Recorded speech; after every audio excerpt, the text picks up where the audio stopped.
Hey, we're back with another episode of Before You Buy, that show where we give you some straight up gameplay and our first impressions of the latest games releasing. Hi folks, it's Falcon, and Ghostbusters Spirits Unleashed just happened. Now there's a whole lot going on with this game, so let's start off with some basics. Ghostbusters Spirits Unleashed is an asynchronous 4v1 multiplayer game where there's a team of 4 Ghostbusters. You can probably guess this next part, taking on a ghost. So this game was created by Ilphonic, the makers of Predator Hunting Grounds, and the game already has our attention based on the Ghostbusters license, and they even managed to include the theme song, which was strangely missing from the recent Ghostbusters video game remaster that came out a couple years ago. If that matters. It matters to me. I love the song. I mentioned it for that reason. Now, this game is actually going to shock you a little bit. Has some actual story stuff going on, despite being an asynchronous 4v1 multiplayer game. So, you're a new member of the expanded Ghostbusters, which is now run by Winston Zeddemore. And yes, Ernie Hudson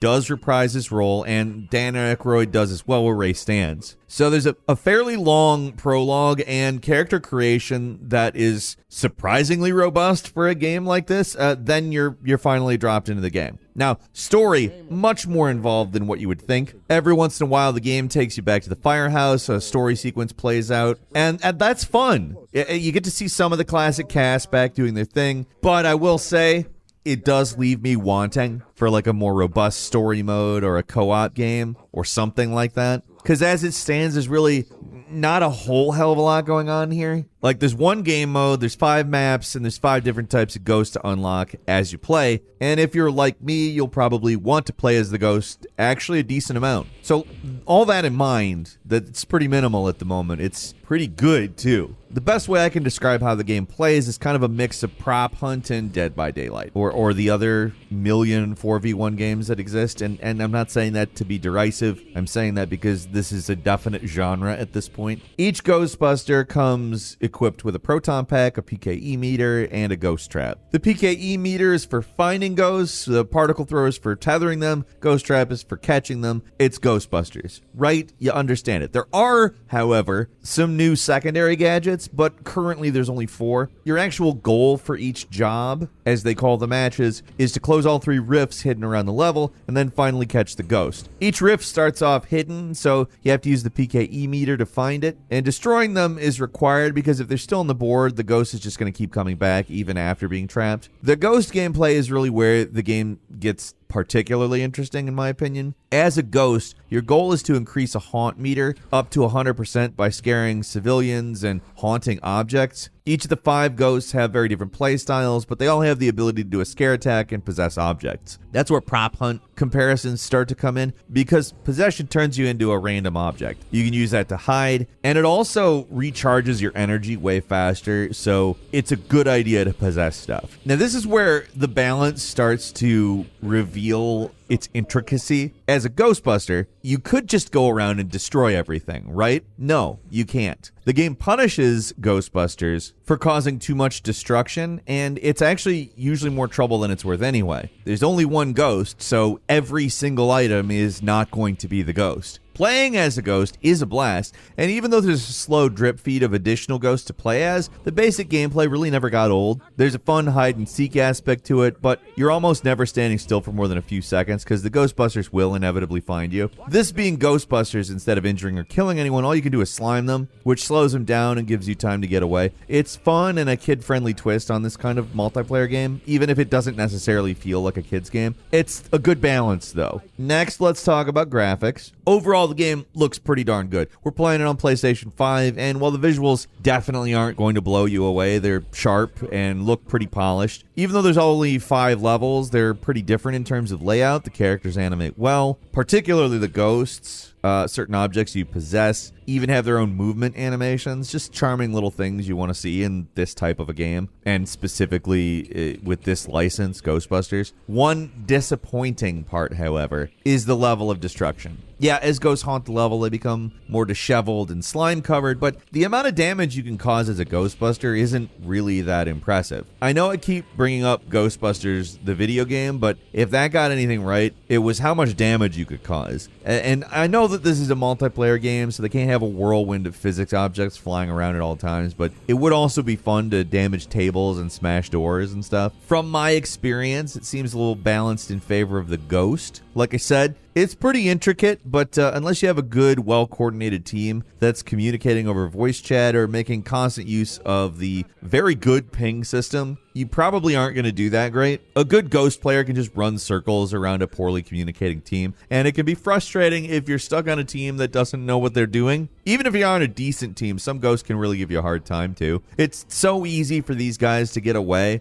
even when they're seemingly surrounded, that it can feel unfair in some instances. But I still want to give some compliments to the balance of this game. There's some ways that it could go way off the rails, and it doesn't.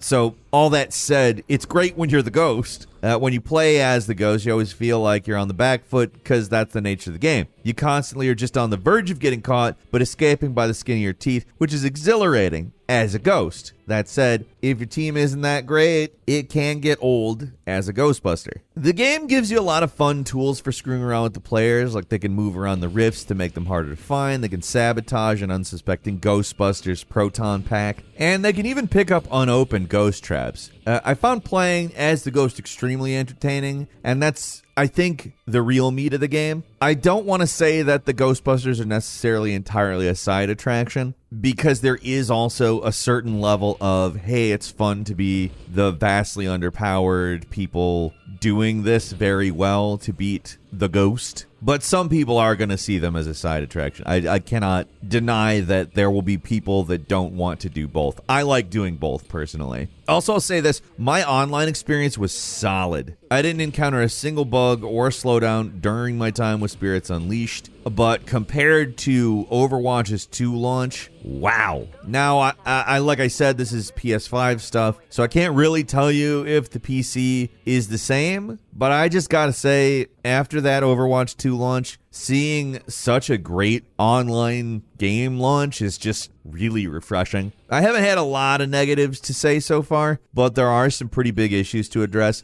Mainly content price ratio. There is a lack of content and a $40 price tag. There's one game mode, that is it. And there's only 5 maps to pick from and 5 ghosts to unlock. You can customize your gear, but if you want a lot of different weapons and gadgets, you're going to be disappointed because every Ghostbuster comes equipped with the exact same stuff. You can adjust them, you can make some specialized builds as you level up, but you're not getting anything big like different particle throwers. That is just not in the cards right now. Even the Ghostbusters video game from a few years back, and yes, I know I'm kind of unfairly comparing a longer content-based experience with a multiplayer game, but it had a few different firing modes, so it's a little disappointing how there's not a lot of equipment variety here. You can only carry one type of secondary gadget at a time, but there's also only 4 different gadgets, so not a lot of variety. To keep you playing, there's a lot of standard daily and weekly challenges to complete, different active contracts you can set. It's just basically 3 different themed challenges that unlock experience and rewards for finishing them, though, which isn't bad. Like, it's good that there's something to keep people playing, because at least in my brief time with the game, I'm a little worried about the game's longevity. I don't know if it was a weird matchmaking quirk or what, but almost every game I played put me in with the same guy. I don't know if we're just in the same region or what, but it was odd. Maybe they want that to happen. I don't know. Maybe they want you playing with people, getting familiar with them. I have no idea. It's also definitely not a sign of the player base, because I really had no problem getting into a game. But looking at what the game has to offer, I'm a little worried that there isn't enough here to keep people playing for a long time. I obviously can't speak to the developer's roadmap. Hopefully there's a decent one to keep things going, because overall, like, the mechanics, the bones of this game, I really enjoy. Like, it's really good. It does definitely favor Ghost players at the moment. That's not necessarily going to be a forever thing. Keep that in mind. But that could also just be my experience. Give the game a few weeks and it may be different. Ghosts may not be OP at that point. So to sum up, I actually really like this game. It's very good, but I can only offer a cautious recommendation because $40 is pretty steep for the amount of content the game currently has. I will say I have some respect for the developers here. They just put a complete game out without any battle passes or junk like that, but the complete game is not enough. It's nice that I don't have to pay like every month for something. But if I'm completely honest, like my concern here is that you got one game mode and there's really not enough here to be playing this game long term. Now, there have been plenty of 1v4 multiplayer games that have done pretty well for themselves so far. And there are a lot of games that add in more content just cause. This may be one of those. I don't know. I don't know the roadmap. It's not something they've said publicly. But if you love Ghostbusters and you want a fun multiplayer game and you don't mind plunking down $40 for a game that is not dense with content, let's say, then pick this up. It's solid. It's very solid. It's tons of fun.